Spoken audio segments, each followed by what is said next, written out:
Investors. Harry Watt, investment advisor at Shaw and Partners and portfolio manager at Emerging Companies at Market Matters, joining us now.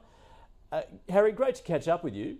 So, talk us through then what you saw out of those retail numbers, which obviously it's holding up there just as far as consumer spending is concerned. It definitely is. I guess yesterday we saw a bit of a beat. It was a bit of a slower growth than the previous month. I think retail sales yesterday were up 0.6%. They were a bit over 1% at the previous print. But the market was really concerned that we were going to see a big fall off a cliff here in retail sales spending data, and we just haven't seen that coming through at the moment. If you take a look back into August, the end of reporting season, a lot of companies were coming out with really good FY22, but also printing really good first few weeks of FY23 as well. So the commentary out of companies is reasonably positive. The commentary, well, the numbers out of the retail spending data is pretty positive as well. One stock we own in that emerging companies portfolio is Lovisa, one we've done really well out of. They had a great FY22 and a really good start to FY23. And it's a space that we think has just been a bit downtrodden by the market, a little bit undervalued here. So we continue to like the retailers here, both discretionary and the staples as well. Harry also had Premier Investments out this morning. Those numbers looking fairly impressive given what's going on more broadly at the moment. In fact, a Yeah, special dividend there and announcing a share buyback of some 50 million. How are you seeing Premier Investments at the moment? yeah, it's off to a pretty good start today. I think it was up about 7% when I left the desk this morning. $1.5 billion of revenue was a couple of percent beat. EBIT was up 10%, and that was a small beat as well. Like you said, special dividend buyback in place as well. They're flagging M&A, so they've got the cash to spend on top of this buyback and on top of this special dividend. So balance sheet's in great shape. They also talked to the first 7 weeks of the current financial year as being a pretty solid start as well, up 46% on last year as well. Obviously, coming off a little bit of a different time. If you have to take a look back 12 months ago from the end of the financial year for these guys, they are cycling sort of lockdown sort of levels. So obviously, you would expect to see sort of bulky numbers, but even on pre-COVID numbers, they're showing pretty solid growth as well. These guys own brands like Peter Alexander and Smiggle.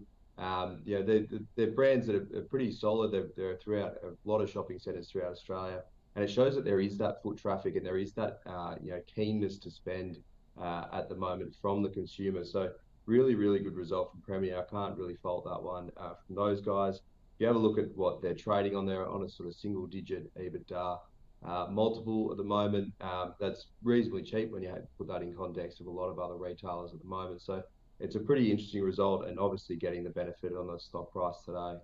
Yeah, just taking a look at that sector at the moment, Wesfarmers up over 2%. You also mentioned Lovisa, that's doing very well today, along with Premier and the likes of Super Retail. Harry, let's shift into resources. That's another sector that's doing well in the first hour of trade. I guess we shouldn't be surprised given what has happened overnight. How are you looking at that sector at the moment, given commodities have been sold off quite sharply recently? Yeah, definitely very aggressive selling across the commodity complex and across resource stocks in general. We've seen a lot of stocks trade down to sort of near 52-week lows in the last week, coming back really aggressively.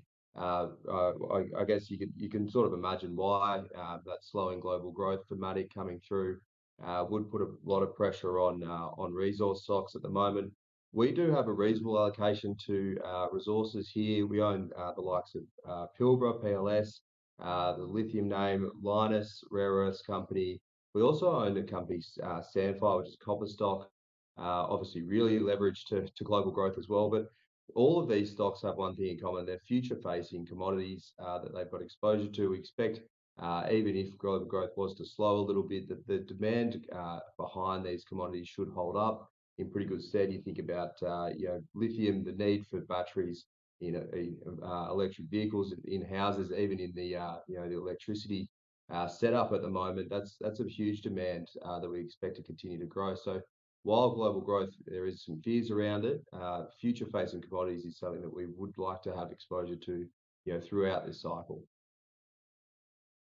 of global recession then was obviously that would have a severe impact on those commodities, but you're saying you've also got to take into account that thematic, particularly as far as the electrification of the planet is concerned.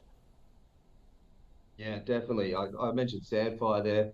You think about copper, that is pretty key in terms of changing to these to renewable energies. That's a huge demand for copper in the near term as we do change from the old energy complex into the news. Sandfire is an interesting one. It was near 52-week lows yesterday, obviously getting a little bit of a bounce there, as you can see, up about 3% at the moment. They've spent a big amount of money on buying an asset in Spain, Matsa. If they can get that asset right, I think that's a huge benefit for Sandfire. They're trading at a discount to where they had to raise money for that one at the moment as well. They've also got growth opportunities in Mothio as well, which is another asset they're trying to build out at the moment. So looking forward, they've got the supply there to feed a market that's going to be in deficit if this electrification continues and this shift towards renewables does continue. And Harry, you've got the focus on the producers rather than explorers at this point? Yeah, I think it's pretty hard to get too excited about explorers at the moment. We're not seeing that rush of money into the sectors. Financial markets are reasonably tight at the moment. So those companies that will need to raise money to get operations up and running, it's a little bit harder to get excited about. Obviously, there'll be a few niche opportunities out there, particularly if you've got an asset that you're exploring and it's near to a producing asset. That's something that could be an opportunity for M&A in the space and something that we should be looking at as investors.